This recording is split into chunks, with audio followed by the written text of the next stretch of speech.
Hello, and welcome to another episode of The Well-Appointed Mystic. My name is Anna, and today I wanted to talk about a deck mod that I did, and it was an interesting experience.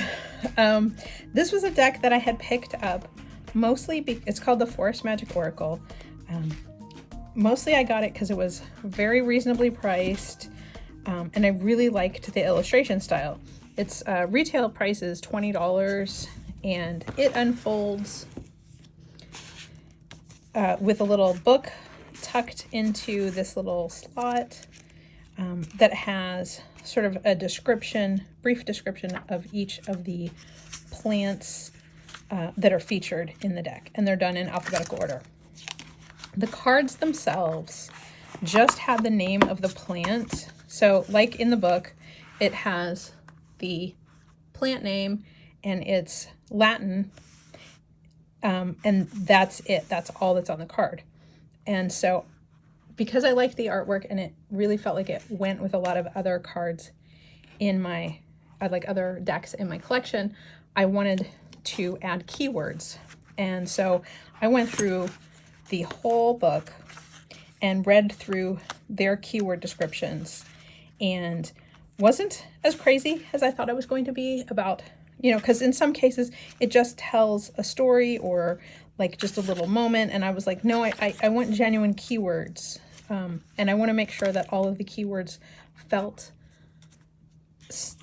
unique enough based on the cards. So like, with a lot of plants, it's very easy for, everything to mean love or everything to mean caution or like, or, wisdom or something like that. So I very much like made a list and double checked it before I did the cards. So it took me about a week of just researching and listing out keywords and then making sure that like there weren't 3 cards that were wisdom. Anytime you have like the classic, like elm tree or elder tree, like they're all wisdom, it's like one of their keywords. So I trying to determine for myself a specific meaning that resonated with me, as well as with, so that each one felt like it was giving a specific message. So I used this set that I have had for years of this little tiny rubber stamps. It's called the Mini Emoji Stamp Set, with a archival stamp pad. This is a Ranger stamp pad. For the record, I don't know where I bought the stamps, although I did look, and I think there are a couple vendors on Etsy that sell them. The stamp pad did come from my own shop, so I will put a link if you're curious.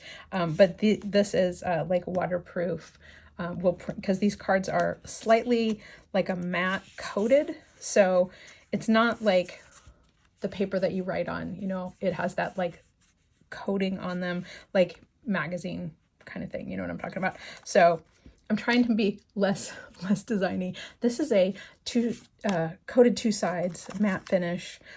It's not the paper that's like a rose petal, what people call rose petal, which is a soft touch. They're just matte. So they shuffle okay. But it also means that I needed to have like a waterproof stamp so that the rubber stamps didn't rub all over everything. I did leave them set out to dry because it did take a little bit longer to dry, just so you know. So with each of the cards, I picked a keyword and just related it to things that made sense to me. So for fern, I used proliferate. For grapes, I used celebrate. For pine, I used preserve. Yarrow is healing. Rowan is guidance. Thyme is courage. Mint is invigorate and refresh. And I can go back. There is space enough on these cards because there's a lot of white space that I could add another keyword for some of these if I wanted to. Mint just felt like it needed both. For ash, I have growth and resilience. Sage is purify or cleanse. Primrose is enchanted. Basil is prosperity. Vervain is clear negativity. Crocus is new beginnings. And again, if you have this Forest Magic Oracle, these may not be the same descriptions or meanings that were in the guidebook that came with it. Some of this was, I went and grabbed several other botanical books that I have and cross-referenced, as well as my own personal like keywords. Like mint to me is always, you know, the smell and the taste of mint is refreshing and invigorating, and like that may not be the keyword that everyone associates with it, but it's what comes to mind for me first, and so that's why I chose it as a keyword. Crocuses being like the first bulbs that come up in the spring. You know, they often come up even in the winter, like the first warm day. So that's where new beginnings came from. The apple is wisdom. Birch is adapt. Elm is strength. Pomegranate is fertility and creativity. And I used both keywords on pomegranate because depending on circumstances, fertility might not seem like the right word, even though it could be fertile ideas, fertile something else, you know, but a lot of people immediately associate fertility with children and that kind of thing. So I wanted to have both words just so that I kept an open mind about the messaging. Ivy is flexibility. Gorse is manifest. Chamomile is soothe. Daisy is optimism. Clover is luck, of course. Rosemary is clarity and remembrance. Witch hazel is protection. Parsley is inspiration. Lavender is relax and tranquility. Elder is transform or gateway.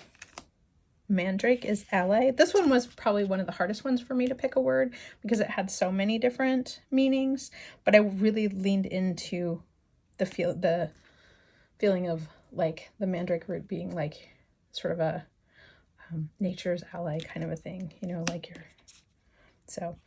rose is love. Oak is leadership. Snowdrop is self-love or sympathy. Holly is peace. Alder is nurture. Pumpkin is comfort and security. Marigold is connect to ancestors, which was definitely leaning more into Dia de los Muertos, that perspective, than some of the more like from other countries. Like marigolds very much, I lived in New Mexico for a long time, so I have an association with the sort of marigolds and Dios de los Muertos. Gosh, I'm butchering that. I apologize. You know what I mean. Dios de los Muertos. So yew is divination. Myrtle is beauty. These are sticking together a little bit. Corn is abundance. And mugwort is intuition. And mistletoe, I chose harmony. So that is what I did with these, and was really happy with the array of plant life in this deck, because it was mostly things that I was familiar with, that were sort of native or show up in where I live. Gorse is probably the only one that we don't, maybe we have gorse here. I don't know that I've ever seen it, but everything else is fairly recognized or common for the area where I live. So that helped a lot. Sometimes the plants and things are, you know, there's just a lot that I'm like, oh, I'm not really familiar with that. So it's more just having to do research. I do think the corn is a little weird because I don't know that there's anything else that was like, oh, I guess there's pumpkin. So there was some vegetables. So anyway, that is what I did with the Forest Magic Oracle. In terms of modding it. Very minimal mods. At some point, I debated whether or not to trim off the beige edges so that it was more focused on the card. But I think once I put the lettering in with the keywords, the borders didn't bother me as much. It just kind of kept everything contained.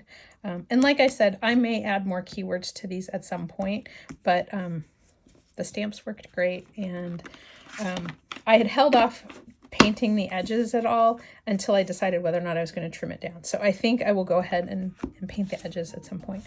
So anyway, I just want to share with you, I've been super excited about sharing this mod because it did take quite a while to do. I did it while I was sick and had laryngitis, so I couldn't post about it at the time because I had no voice.